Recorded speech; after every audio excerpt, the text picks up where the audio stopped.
All right. Welcome everyone to How to Become the Go-To Associate. We have Sarah Gold here. She'll be talking to you, giving you some key pointers and some advice. Feel free to use the Q&A if you have any questions. Sarah, if you just want to take over, briefly explain who you are, and we can go from there. Sure.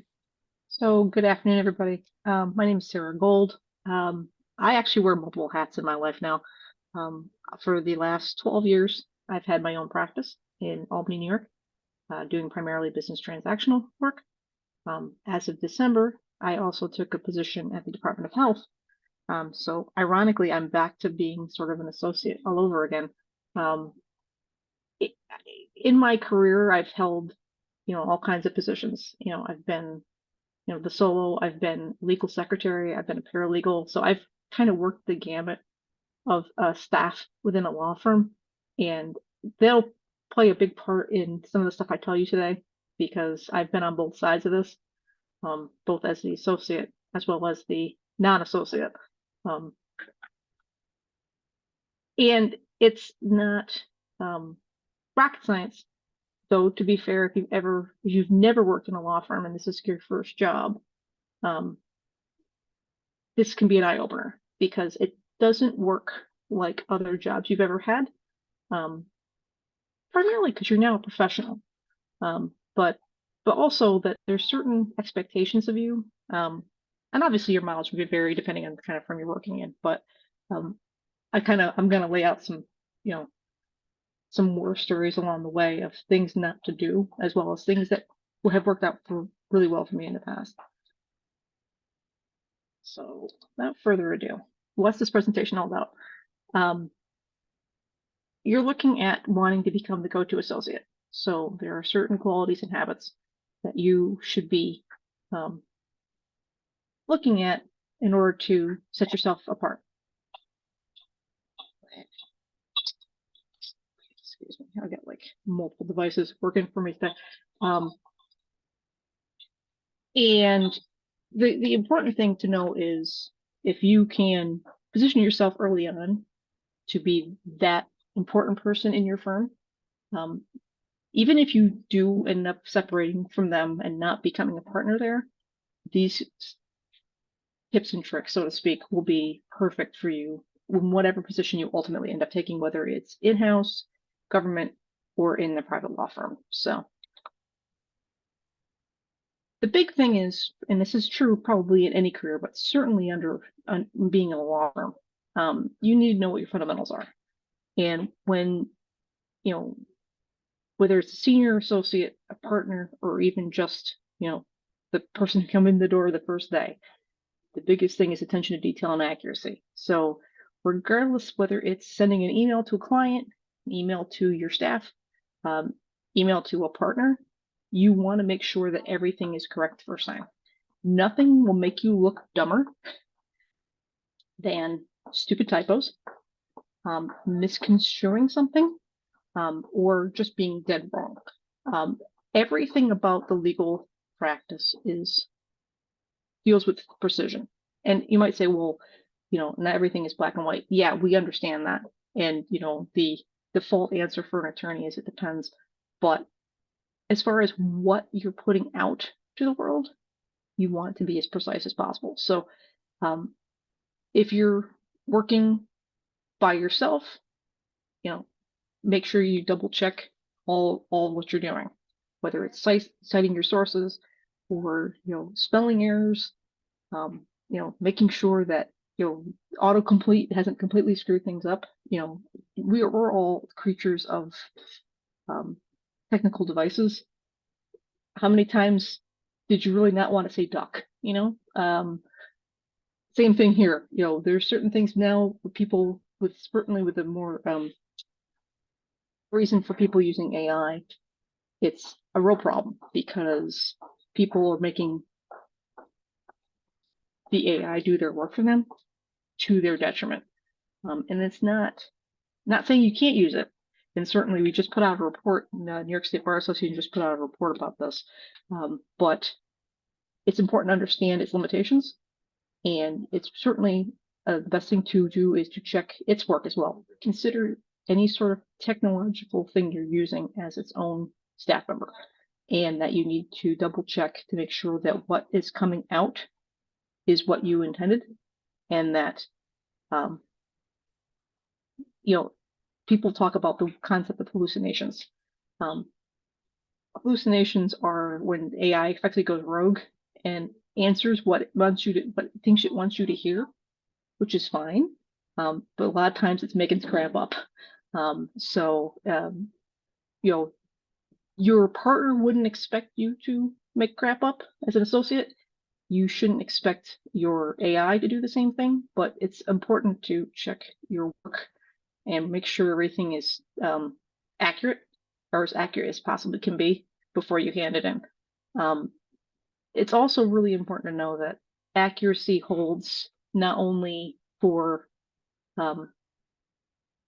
ultimately the final product, but drafts and information in between. So, like, if you've got a question about something, ask that question at the beginning. Don't wait until you're 3/4 of the way through and find out that, oh, gee, that thing that you were working on this entire time turned out you had misconstrued the question altogether. If you think there's an issue, ask the question up front. Yeah, they might be a little bit annoyed with you that you asked the question now, but at the same time too, you don't want that to be a problem, 3, 4, 5 hours in. The next one I want to it kind of dovetails with the first one, strong research and analytical skills. Now, this is part of the reason why you went to law school, to learn how to do this stuff. For me, actually, legal research was one of my favorite things in law school, and I'm kind of a weird little geek like that. But at the same time, too, I used to do that work as a paralegal. That's kind of why I thought I wanted to go to law school. The concept of knowing where to find stuff is cool, and the ability to analyze legal issues comes later. But having those research and analytical skills up front lets you show off. This is why you have the degree on the wall, right? That you know where to find things. And I've always joked, the stranger it is, the better I like it. And sometimes you find yourself trying to prove a negative, which is a pain in the ass. But at the same time too, it's really cool when you find that effectively needle in a haystack. Problem here is you kind of need to know your boundaries. When you're asked to do an assignment like this, you kind of need to know how far they want you to take it. If they just let you kind of go off and do whatever the hell you want, you may take 15, 20 hours to analyze and research. That may be fine, but you don't want, the client's expecting it to be shorter than that, and your partner may be considering it to be shorter than that. You don't want all of your work being written off at the end of the day, because obviously for those people who track billable hours, that's a problem. So, especially when you're kind of given open-ended projects like this, it's really important to identify what the task is and what they are expecting. Yeah, it seems kind of pedantic, but if they want you to be able to get it done in like 8 hours, you're not spending, 3 days. You can turn it around. And if you find yourself running into problems early on, you would find out really quickly that it's, a problem that needs to be solved sooner rather than later. You want the partner on the case to be aware that, there's an issue. It's not necessarily anything against you, but putting that information up front can, one, save you in the long run, two, make you look like you are paying attention to the details, which is important. And it effectively ultimately will help you understand the law that much better. So that being said, the last one is kind of, people think you either got it or you don't. I know I pretty much run out of times that people have said, I went to law school because I wanted to be a writer. I was told I had really good writing skills, so I thought it'd serve me well as an attorney. Yeah, that's true, and it certainly helps. But to think that you don't have them is something you can learn. I was actually sent to a course, my very first job out of law school. We got sent to a course in New York City on writing. And the tips that I learned at that thing serve me well even to this day, because for those of you familiar, the course was taught by Brian Garner. He's a Supreme Court guru. He's written books on Supreme Court as well as just legal writing in general. And he laid out for us, tips and tricks to writing. The key here too is know your audience. Particularly in my solo career, I have found that, writing like a lawyer doesn't necessarily serve when your client isn't a lawyer. If you're writing for a partner, sure, writing like an attorney certainly helps. But if that memo is ultimately going to be handed to a client, putting a bunch of 50-cent words in it doesn't necessarily help. And even with judges, I've sat through, I can't tell you how many CLEs over the years with judges from all levels, city court right up through the Court of Appeals. And they've always said, yes, we were looking for your writing to be persuasive. However, don't try to impress us by being a lawyer. And what they meant by that is don't be just writing for the sake of being a lawyer. Your writing should have a purpose.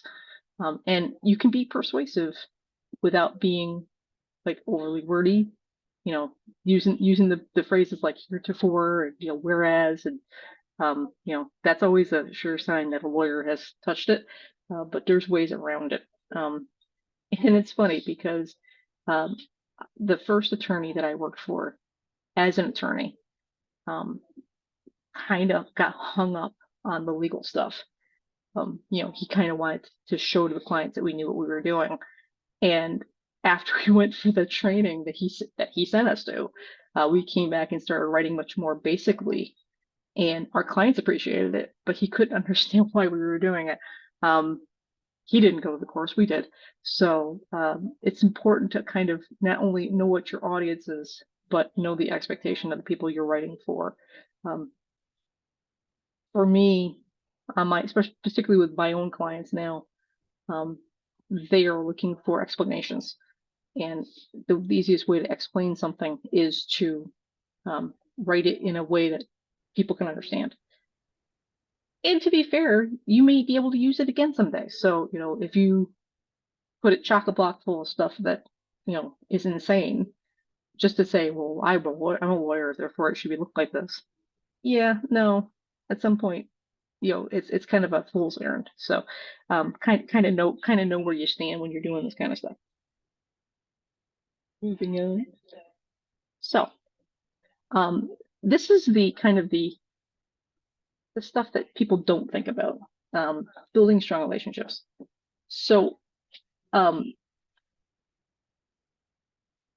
when you are working, regardless of where you're working for, when I say whether it's in-house or private practice or even government, it's super important to develop positive relationships with the people you're working with. You spend more time at work than you probably do with your family. And those positive relationships go a lot further to make it easier for people to understand and appreciate why you're doing what you're doing. So the way that I put this is, you're not going to be friends with everybody, and there's a difference between doing your job and being friends with people. But it's important to build trust with people, and particularly when you're working in a law firm, it can be very striated. There's a lot of levels of personality. There's a lot of levels of people who think that they are better than you based on their title. And that can be problematic, and your mileage may vary. But a lot of places that I've worked, particularly on the smaller side,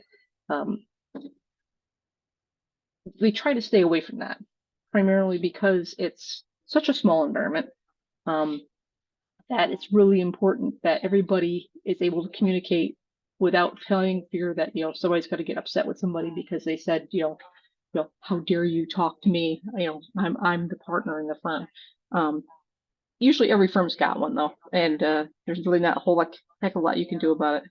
Um, it can, you'll be able to tell really quickly whether or not it's an organization that you'll be able to be what they call a team player. I hate that term, but it gets thrown around a lot, particularly in HR circles. Um, Team player means a lot of things to a lot of people, and it's more important for me to have that positive working relationship rather than necessarily being a team player. They are not, that Venn diagram doesn't necessarily, it doesn't overlap as much as people think. Um, as a lawyer, you do a lot of solo work. Yes, ultimately you have staff that you can hand stuff off to, and they're working with you to produce the best product you can. But at the end of the day, it's your work and how you're doing it. If you've got particularly good relationships with staff, you're going to go a lot further than the person who comes in and is like, hey man, I'm the newly minted lawyer, like, bow down to me. And to be fair, I saw that as a paralegal. We'd bring in new associates. They thought everybody should just, bow and scrape to them. Yeah, when the first time they produced a product where, the sentence structure sucked and they didn't know their butt from a hole in the wall, you kind of went, yeah, you might have the title, but buddy, like you need to work on some things. Um, you know, I wouldn't necessarily say you have to be like super humble, but it certainly helps. Where it really helps though is if you ever have to deal with staff outside of your office, particularly if you're a newer associate, um, or even as a solo. This worked really, really well for me. If you're dealing with, say, state agencies or court clerks, if you don't know things, effectively fall on your sword. Like, be as humble as you possibly can, explain the situation to the person you're dealing with, and kind of like, hope for their mercy. That probably has got me further in more situations than anything else. You know, you go into, let's say, the city court clerk's office and you don't know exactly what forms you're supposed to be using or how they want you to file something. And the woman working there, it's almost always a woman, has probably been working there for 20, 30 years in some cases. She does this every day. If you are nice and you smile and you're polite and you ask, chances are you're going to get someplace, as opposed to going, hey, I need a thing. First off, they're going to get their back up. And second of all, they're like, get to the end of the line, buddy. You're just like everybody else. I was even able to once get my partner at a law firm an extension just because I was nice to the court clerk. And it was one of those things where I hadn't prepared the file, somebody else had. I had literally been turned into a courier at the last minute.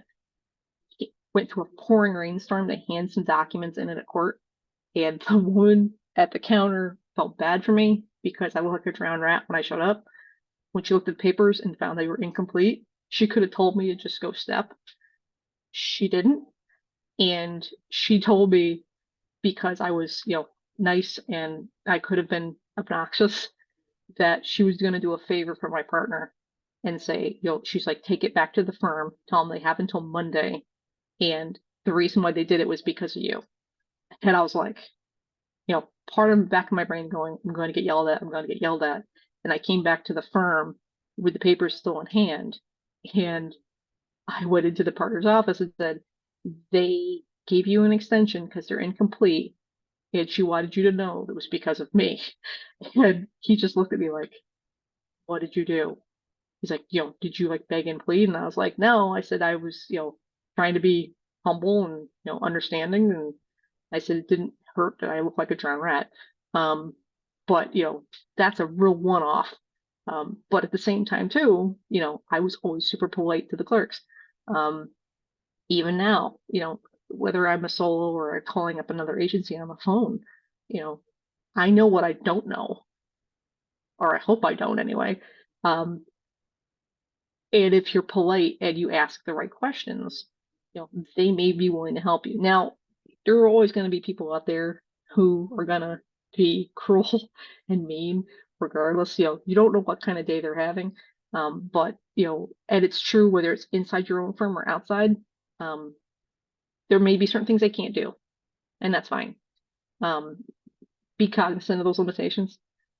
Don't try to, beg and plead unless you absolutely have to, because most of the time it doesn't work. Um, be respectful, always be professional. I joke about it up here, particularly. I'm originally from Albany, went to Albany Law School, and I always tell students when I meet them, um, if you are staying in the community, don't burn bridges. And they always kind of go, yeah, yeah, yeah, yeah. I go, no, you don't understand. You do not burn bridges because this is such a small community. I said, because even particularly amongst your classmates, because you may not cross paths right away, but 5 years, 10 years, 15 years from now, you will, and you will regularly. And people have long memories. I learned that real quick. I actually learned that before I went to law school, because I had worked in a community. I'm from Albany. I knew certain attorneys in the area that would not be seen near certain law offices because they had a rep and they had burnt some really big bridges when they left certain firms, to the point where they couldn't risk running into those partners again, which is insane to think about now. But um, and it's good because not only do you learn who not to deal with. I've heard people holding what they call grudge lists. People that they will not give any favors to. But at the same time, too, you want to be able to like walk into an event and hold your head up high, and be able to be friendly to everybody you talk to. Um, you know, I'm almost 20 years out now, and those people who I went to to school with are now judges. So, um, and I wasn't particularly tight with any of them, but I wasn't a prick either. So, now I can count them as friends of mine and colleagues. And I would hope they would say the same. So, it's certainly just good practice, and this is true regardless of the type of work you do. If you're in a smaller community, word gets around. My spouse is an engineer, and um, even in our community, there are certain people that he will not deal with.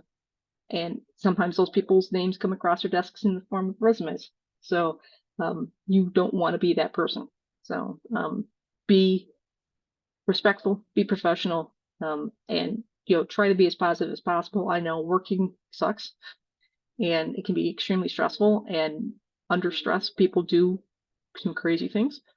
But in a workplace community, those people who can handle themselves well under pressure seem to make out the best in the end. So just kind of be aware of that. So when you're actually doing work and you're kind of be at the mercy of the people who you work with, sometimes you may not have work to do. That doesn't mean you get to sit on your butt at the office and noodle around on Instagram. Particularly if you're an associate who has billable requirements. If you do not have work to do, that's a problem. So, you should be proactive and take initiative in finding work that works for you. And sometimes the work that doesn't work for you, but you still need to do it. So don't wait to be told what to do. If you are literally sitting twiddling your thumbs, um, there's something out there that needs to be done. You just need to find it. And those opportunities could be, work from another partner. It might be pro bono activities. It might be marketing. It's really important to kind of develop good skills within a firm as far as figuring out what needs to be done and when. Ask questions, talk to the staff. If the partners can't be bothered to tell you anything, guarantee you their staff members know what's going on. So find the information out as well as you can. The last one is probably the most important one. Show your willingness to learn. Um, when you get hired, you're not expected to know much of anything. Um, in fact, my first job out of law school, I was hired. The attorney who hired me said, "I know going in, you do not know how to do this, and that's fine. I will train you how to do it, but you have to be willing to work with me to learn it." And I've kind of always held that as part of my deal every time I've done an interview since. And I've gone into interviews and go, yes, I have these skills, but I know that I do not know the details of your particular practice area, and I'm willing to learn it. Um, I've had varying degrees of success with that. Um, you know, they don't want you to think you're an idiot, but at the same time, too, if you can, especially if you can prove based on prior um, positions that you've held, that you've had the ability to learn and bring yourself up to speed quickly about different things, it goes a long way to not only show trust in your abilities, but the fact that they could teach you something. Um, it's kind of interesting. Some people are like, well, I'm only looking for somebody with has already done these kind of things before. I've always called that as looking for a unicorn, particularly in small communities, just because the job description has details in it that you may not be fully versed in, shouldn't preclude you from putting in for it, because what they're asking for versus what they actually want may be two different things. And I've been in those interviews where they've gone, well, I really want somebody who can do this, this, this, and this. And it's like, yeah, you're looking for like four different people. And my my favorite interview ever, I was approached to do an interview at a firm, and I really didn't need the job, but it's always kind of good to keep your skills up. So I went in for the interview.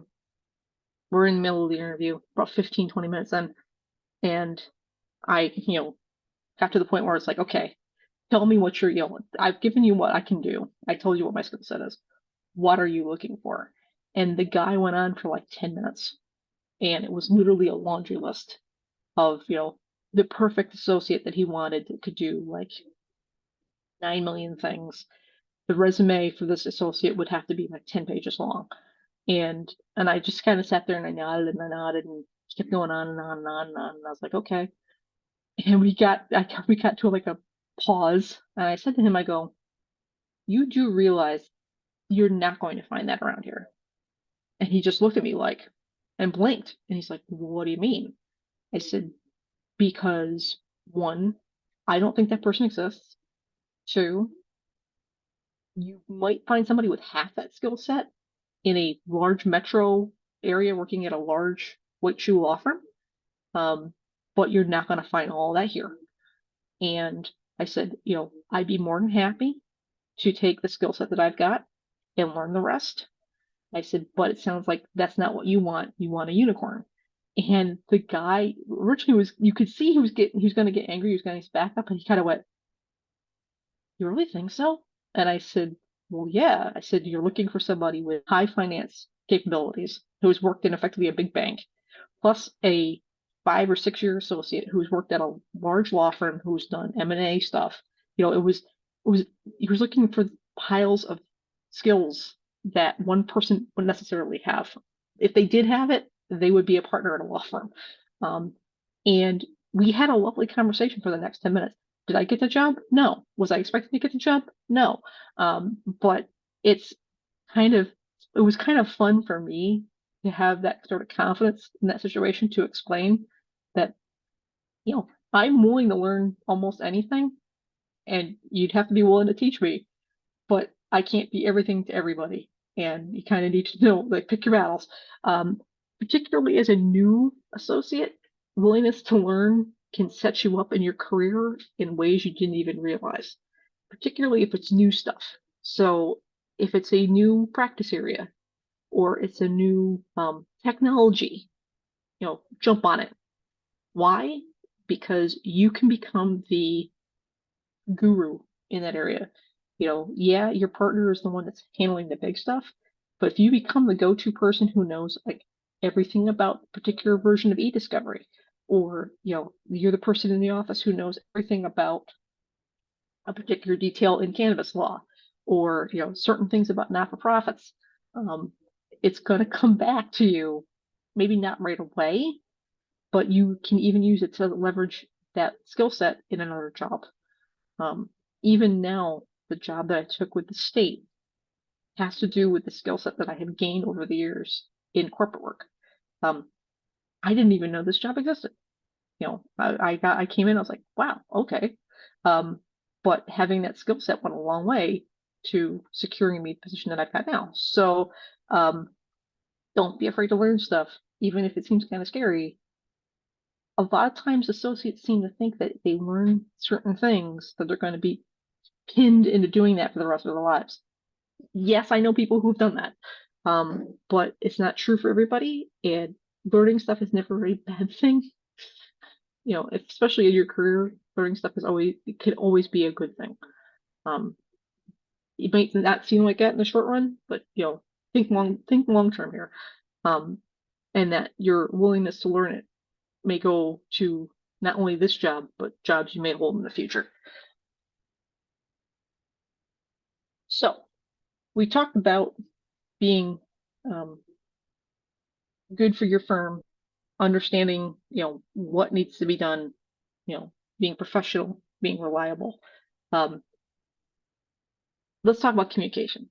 And this has been a problem even in my career over the years, which, you kind of need to know who you are and best to be able to present yourself to others. So, for instance, um, learning how to communicate. We talked about writing skills. This is particularly true in the age of technology because communicating clearly and concisely um, in emails, in printed letters, it reflects not only on you but on your firm. So you want to be able to get your point across without being overly, overly. Um, you know, Nobody wants to read an email necessarily, 4 paragraphs of, you reiterating the point like 3 times, and then your ask is in the last sentence. There's other ways you can do it. Because, in the era of Slack and, whatever your teams, however you communicate amongst your people in your firm,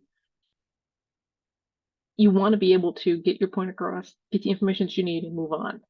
Um, we all joke about the meeting that should have been an email. Well, it works in reverse too. If you're sending emails back and forth and back and forth and back and forth on one thing, at some point you got to cut your losses and pick up the phone. And I know, that we've always talked about generationally, people don't want to use the phone. You're looking at one. I don't even like ordering pizza with a phone. Apps are a godsend for me. But there are points when, you can only throw so many emails into the universe. And if you're not getting your answer, you get to pick up the phone and call somebody. And, you kind of have to gird yourself and just do it. You may not enjoy it. You may have to practice before you make that phone call. That's fine. But just know that, sometimes you got to do things that make you feel uncomfortable, and that's part of the job. That being said, if you make the email or make the phone call, know what you're going to try to get back as far as information is concerned. You're trying to get information out of somebody. What is it? Nothing worse than having that phone call only to get off the phone call and realize, well, crap, I didn't actually get the answer that I wanted, or I didn't ask the right question to get the answer that I wanted. Make notes. And I used to get yelled at so often by my first employer about this, which pissed me off because I understood what he was saying and I was paying attention to every word he said, but because I didn't literally take dictation, like I wasn't writing down everything he said, he thought I wasn't paying attention to him. I think it was an ego problem, to be honest. But if that's the person you're dealing with and they're expecting you to take notes every time you walk into their office, you better have a legal pad on you. They don't necessarily need to see what those notes look like. I'm a person who would be much more likely to sit there and listen and take it in then have to write it down. Like I can't split my attention like that. So I would much rather like sit there and like hang on your every word and occasionally maybe write down like, a date or an amount, to be able to come back to that later. But I'm not going to write down every word you said. Um, and some people are like that, but you kind of need to know your audience. So if they're expecting you to write down a bunch of stuff, bring the pad, do what you gotta. But the act of listening is far more important. Ultimately, you know, you need to be able to say, you told me to do the following. And sometimes it actually would behoove you to do that in the meeting. So like if you're getting a assignment from a partner and they give you a bunch of details, you might want to, before you leave that office, kind of bring it back around and say, okay, just so we're clear here, this is what you're looking for, and kind of hit the highlights. Because you'd be surprised, what they thought they said may not actually be what they want. And by reiterating what they have said back to you, they go, oh, well, no, I also need XYZ. They may have forgotten that altogether. So um, you kind of need to know, once again, you need to know your audience. Some people react poorly to this tactic. Some people really appreciate it, because they want to make sure that you understand. You have some leeway as a younger associate, to be able to, I wouldn't necessarily say play dumb, but that the expectations are that you may not understand. So asking the questions up front are good. Um, I talked about being concise. Tailor your communication style to your audience. Once again, don't be using shorthand. Don't be, making it look like something you texted to your buddy when you're communicating, particularly with your bosses. Know that there's a generation gap. It's a horrible thing to say, and from a diversity standpoint, it's really awful to say. But I have interviewed with firms where they expected me to dictate into a electronic device so that my secretary could type it. And I remember saying to the guy, because the guy interviewing me said, well, you know how to do dictation, don't you? And I went, I can transcribe it because I had used to be the legal secretary and I used to be able to do the tapes. And I said, yeah, I can transcribe it. I've never actually dictated. And he just looked horrified. But there was a 25-year difference between him and I. And that's how he was brought up. That you don't actually type your own stuff. You have your secretary do it. And I said I don't have a problem with that. I said, but chances are I can type faster than your secretary can. And he just was like, then he lowballed me on the offer, which was another story altogether. But, um, if that's how your firm does it, I mean, everybody's got some sort of apocryphal story about the one lawyer in the firm who has their secretary print out their emails because they don't know how to deal with them on their computer. We're kind of getting away from that. Like those people have kind of aged out. But there's still a few Luddites out there who just don't deal with technology the same way that you and I, or even the ones behind us, are coming up. And you kind of need to communicate on their level. So don't be using abbreviations unless it's well known. Acronyms are a different thing. I live in the world of acronyms now, so it's expected that acronyms are peppered throughout your emails. But in non governmental work, you kind of need to know what people are actually talking about. I'm a transactional attorney by heart, and I've always joked that if there's a sentence with capitalized words in it that aren't proper nouns, there's a reason why they're capitalized, and you need to know why. Which seems kind of goofy until you start looking at it that way. But that kind of goes to your communication stuff. You know who you're writing to, you can respond to them appropriately. This can't be understated, and it's procrastinators of the world unite. But being reliable and meeting deadlines is literally the bread and butter of attorney work. And it goes to managing your time effectively when you're working, as well as knowing what needs to be done and when. Now, it's easier said than done, not gonna lie. Um, you know, anybody who has problems, getting up in the morning, you know, the concept of having your to-do list waiting for you when you get to your desk is going to be problematic. However, particularly as an associate, there is going to be a lot of demands on your time. And it's really super important to know what needs to be done and when, and in the priority it needs to be done. I found this out early on. I found this out before I became a lawyer. So as a paralegal, I worked for a number of associates, a number of partners. They all used to throw jobs at me, and to the point where I had a whiteboard in my office, and people would come in and just like add stuff to the whiteboard. And I would say, okay, that's fine. I need to know your timing on this.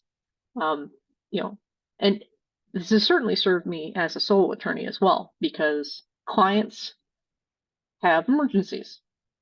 I understand that. But failure to prepare does not necessarily make an emergency on my part.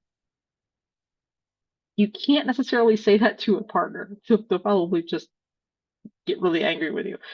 But, if they've handed you a laundry list of things to do, it's incumbent upon them to identify for you what needs to be done first.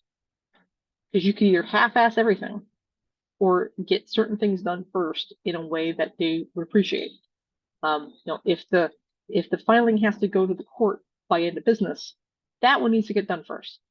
But you may not necessarily have that information in front of you. Yes, sometimes you are brought in on the loop on everything and all the details. A lot of times you're not. So you might be handed a bunch of work and go, okay, to go get this done. Well, if it needs to be done by end of business and it's 2 o'clock in the afternoon, you got a problem. Or is end of business, midnight, or if you're dealing with international clients, what is their time frame? Ask the question, find out. There are certain things that are urgent, some things that are important. They don't necessarily have to be both urgent and important. Prioritize your task, learn how to use a calendar. If you haven't by this point, particularly with the era of cell phones and calendars, I don't know what to tell you. And I'm going to date myself horribly here.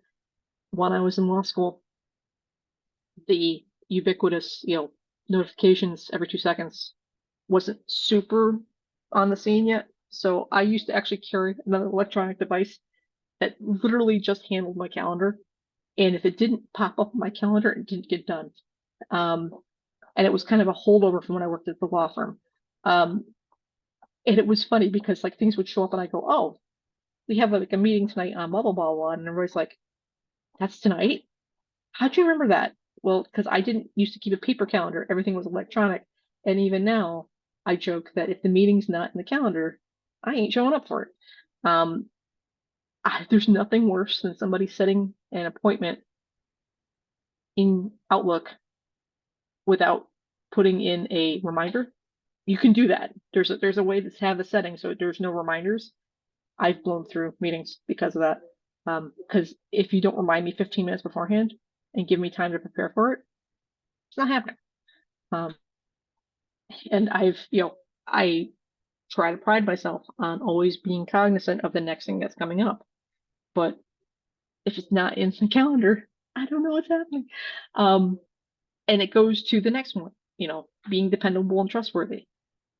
Knowing when things are occurring and when you need to be places goes a long way. I've done a lot of court appearances over the years for other people. Even as a solo, I did a lot of per diem work. So, a lot of it involved me going into courts around the area and making appearances in motion practice on their behalf. Nothing will piss off a judge faster than not showing up on time. That's not to say that judges will show up on time. Some are notorious for not showing up on time, but if you know your court and, they take the bench promptly at 9 a.m., you had best be there. Even if you're like buried on the calendar, the fact that you're there, especially if they go out of order,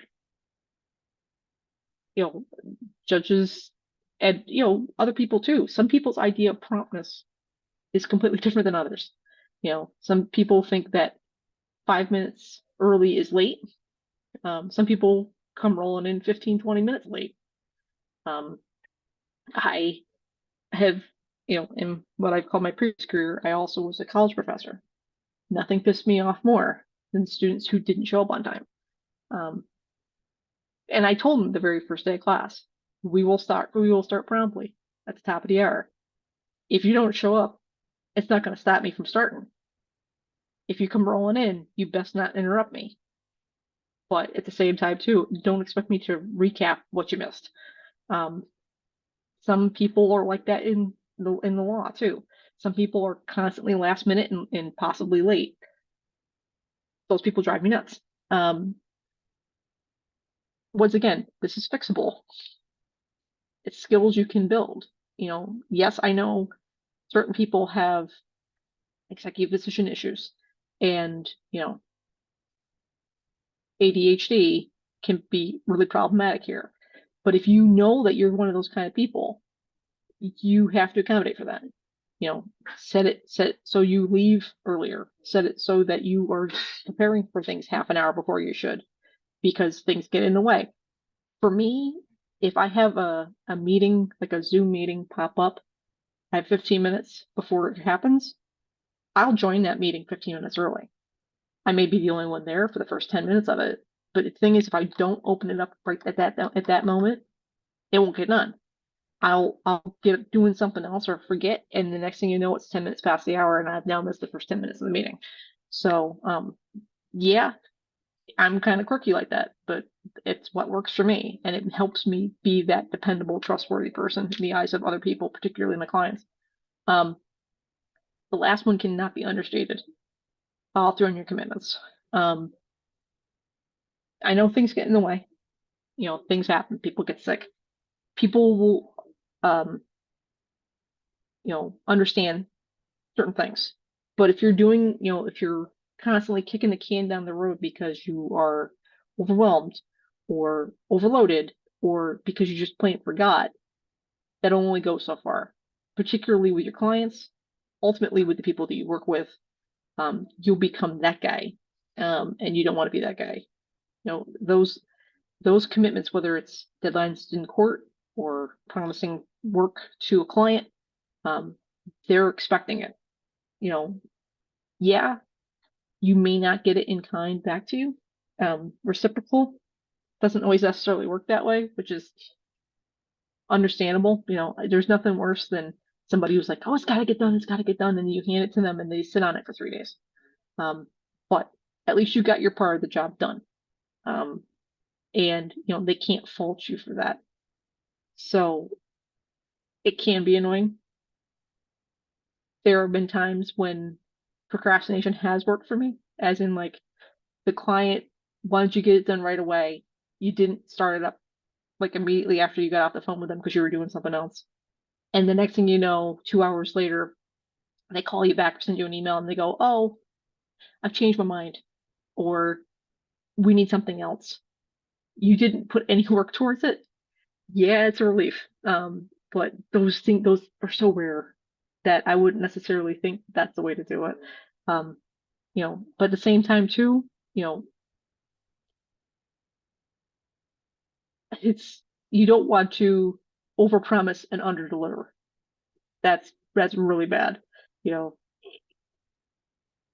if you end up turning things faster than you think you were, that's great. But at the same time too, if you say you're going to get it to them by the end of business on Thursday, and the next thing you know, it's the following Monday, and you still haven't gotten it done, chances are somebody's going to be calling you or sending you a nasty email and go, "Where is it?" Um, it's a sinking feeling. If you do it enough times, you don't want to go to work anymore. Which speaks more to the situation that you're in, whether it's the actual workplace itself or something with you. So, from a mental standpoint, if you find yourself in that place, please tell somebody. Once you start getting yourself buried like that, it ultimately is going to kind of snowball. And the next thing you know, you're going to have the managing partner coming after you, or, you've blown deadlines. Don't try to hide stuff. Like, sometimes like little kids get themselves in trouble, and instead of coming forth and telling people I did something bad, they'll hide, and it makes things worse because if they addressed it right away, you could have fixed it. But because they've kind of, gone someplace and done something and hidden away, by the time it's found out, it's 10 times worse. So, follow through on your commitments, but if you can't, make it known. Don't kind of just there go, oh God, oh God, oh God, like what am I gonna do? Um, it can be fixed. Don't think they can't, but we can't fix it if we don't know about it. So, just kind of be aware of that. So number 8, maintain a positive attitude. Like I said before, this can be more difficult than it even sounds, but it's, and I'm not talking that you need to put on, a smiley face and go into work every day, even if you feel like crap. That's not what I mean at all. But nobody likes working with the person who's constantly complaining about everything. And, we sometimes get into these funks where, everything sucks. Believe me, I've had those jobs. It's horrible. And if you find yourself in that position, start looking someplace else. It's not worth it. Um, you know, I it got to the point in one of my positions once where it was, not only did I hate going into work, the minute we heard the office door open from our boss, we would all just kind of like, hope that he wasn't coming to you. Um, that's a horrible way to be. That's, that's not why you went to law school. Um, you know, you went to be able to do good work and do good things. If you're in a position where the people around you aren't of the same mindset, it becomes old quick. Um, that being said, if you've got that one person in the office like, you should smile more. Yeah, don't ignore that. Um, Particularly if you're of the female gender, if I've lost track of the number of times I've been told that, both in the workplace and otherwise. Um, just kind of just let it go. It's not worth it to you. Um, it's a microaggression, to be honest. Or in some cases it's worse than that. Um, you know, you can only do what you can do. You know, if you're doing good work and you're being professional about it, it goes a lot further than being smiley all the time in the office. Um, at the same time, too, try to be as positive as you can with what you got. Um, it can be a slog. Not everything is sunshine and kittens. Anybody who's ever worked in a job can tell you that. Yes, for me, it certainly improved when I started working for myself. But there are days where you just like, why am I here? Why did I get this degree? Um, the the best part is when you come home after a day of actually doing good work and you're like, I was a lawyer today, which sounds silly, but there are days when I am a secretary and there are days when I am a bookkeeper. But more often than not, I feel good about the work that I'm doing. And that goes a long way to maintaining a positive attitude about what it is that I'm doing. Makes you want to go back to work the next day, makes you want to take those phone calls um, from your clients, from your fellow employees. It makes you want to do the work, which, if you can't muster it up, you're in the wrong spot. It's they always the old saw, like, it's not work if you love what you do. Chances are you're not necessarily going to be there. Um, or if you are, congratulations. But at the same time too, not wanting to get out of the bed, it's a sign too that may not be what you set out to do. And I've got plenty of attorney friends who no longer do what they did before because of that. Um, don't think of it as a sign of weakness. Um, find what makes you happy. So um, that's adaptation at its best. Um, you know, certain fields of law lend itself better than others. I was talking with a client the other day, and they were like, "Do you do real estate?" And I said, "No." And they're like, "What do you mean? Like you're a transactional attorney. Why wouldn't you do real estate?" I said, "Because I don't like seeing people fight." And they're like, "Well, it's kind of the wrong field to have gone in, isn't it?" And I said, "Well, no." I said, "I do a lot of transactional work, contracts and formations and stuff. And for the most part, people want to do certain things. And if I can help them do them, they're happy about it." I said, "Every experience I've ever had doing real estate closings, everybody ended up angry at the end." I said, "So I stopped doing them." And the client just looked at me and went, "Wow, okay." And he's like, "Yeah, now I think about it, like the time that I've sold a house, everybody seemed angry at the table." I'm like, "There you go."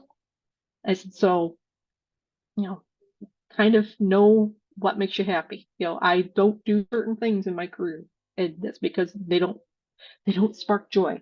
But if you find yourself in a career path where you're not only not sparking joy, but at the same time angry at everyone and everything about your job, start looking for something else.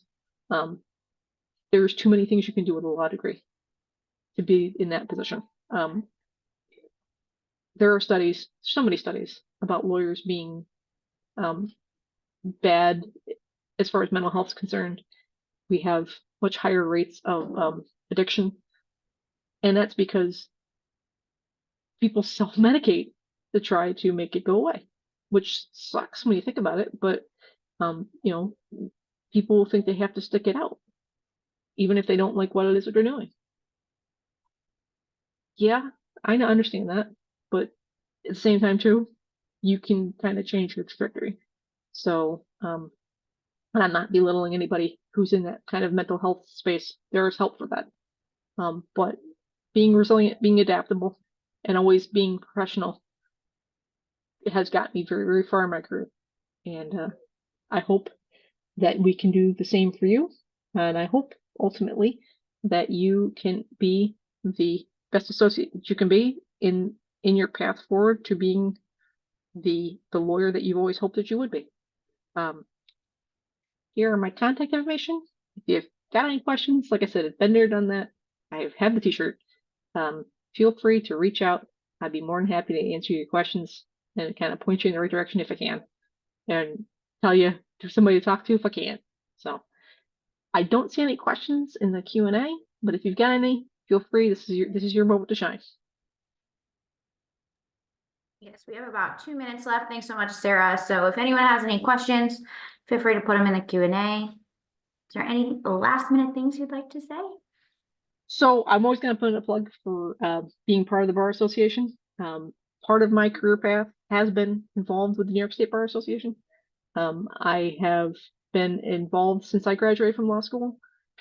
Kind of became more involved when I started looking for a job after I got laid off. Because not everybody's career path is exactly straight. And I never looked back. I've had best opportunities to meet some of the best people and do some of the most amazing things.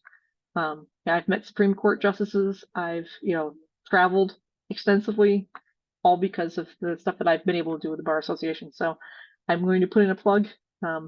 Start small, get involved in a section or a committee, and see where it leads you. You never know what might happen. You might end up finding your next job through the Bar Association. I know I have on multiple occasions. So Thank you so much, Sarah. All right. Thanks for giving us an hour of your time and all the information that you provided. I'm going to go ahead and stop recording.